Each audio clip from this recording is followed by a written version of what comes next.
Dozens are dead and more than 200 have been injured in coordinated jihadist attacks in Brussels, Belgium.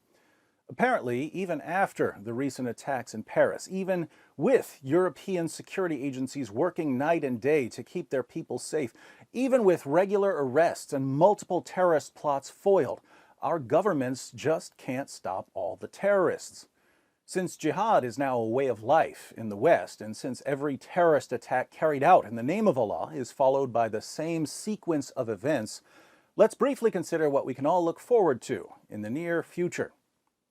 First, for the next week or so, we'll have to listen to politicians and reporters praise Islam. They're so desperate to convince us that jihad has nothing to do with Allah's repeated commands to wage jihad that they'll shower Islam with approval and accolades, insisting that it's a religion of peace and tolerance, that it promotes education and women's rights, and that it's done nothing but help the development of Western nations.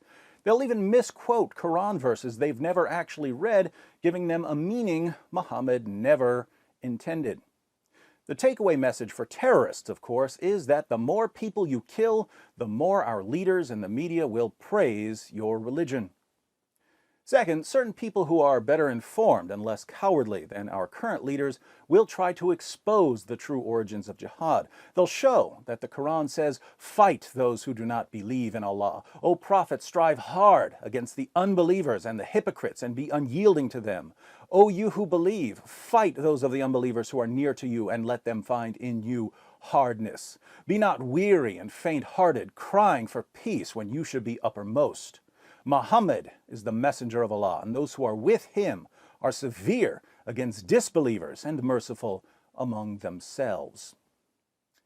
They'll point out that Muhammad didn't say, "I have been made victorious with love and interfaith dialogue." He said, "I have been made victorious with terror." Terrorism was Muhammad's weapon of choice. And because these individuals expose the source of Islamic terror, because they draw attention to what Islam teaches, they'll be labeled bigots, hate mongers, Islamophobes, and racists, as if there's some sort of connection between being able to read words off a page and being a racist. Third, Muslim organizations like CARE and ISNA will once again insist that Muslims are the true victims of Islamic terrorist attacks. No matter how many non-Muslims are slaughtered in the name of Allah, no matter how many limbs are lost among the injured, no matter how many families have to mourn, according to CARE and ISNA, Muslims are the real victims because Islamic terrorist attacks often lead to concerns about Muslim immigrants, Muslim refugees, and so on.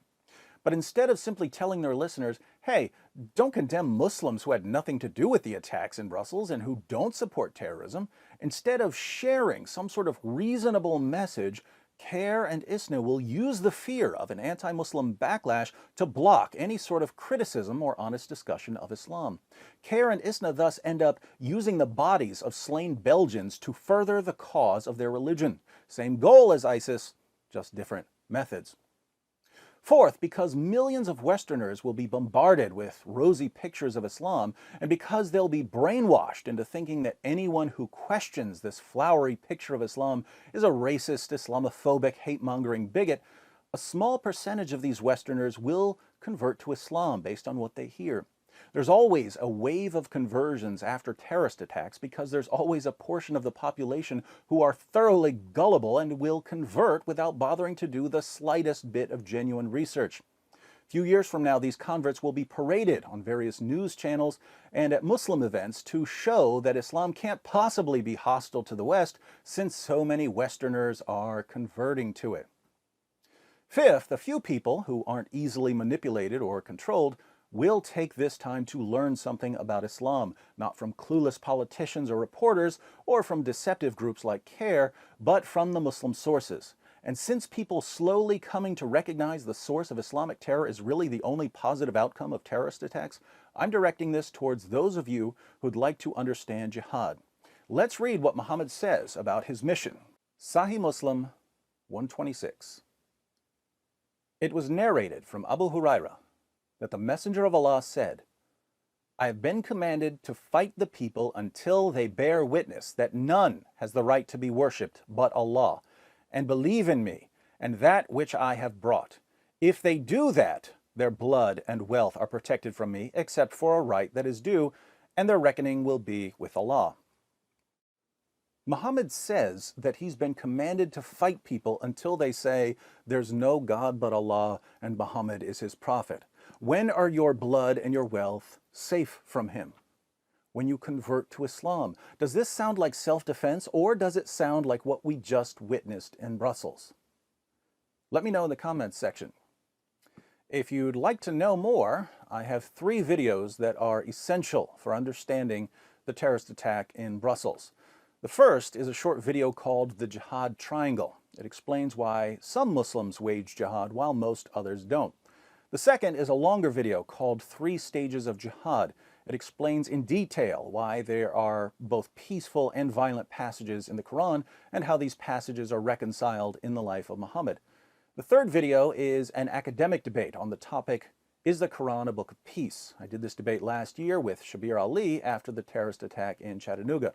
I don't want you mindlessly accepting whatever I happen to say, so it's good to watch a debate to see how a Muslim scholar responds to my claims. If you learn the material in these videos, you will be immune to the volley of misinformation that follows every terrorist attack, and you'll be able to help others escape the web of propaganda. Since future generations depend on what we do right now, better get started.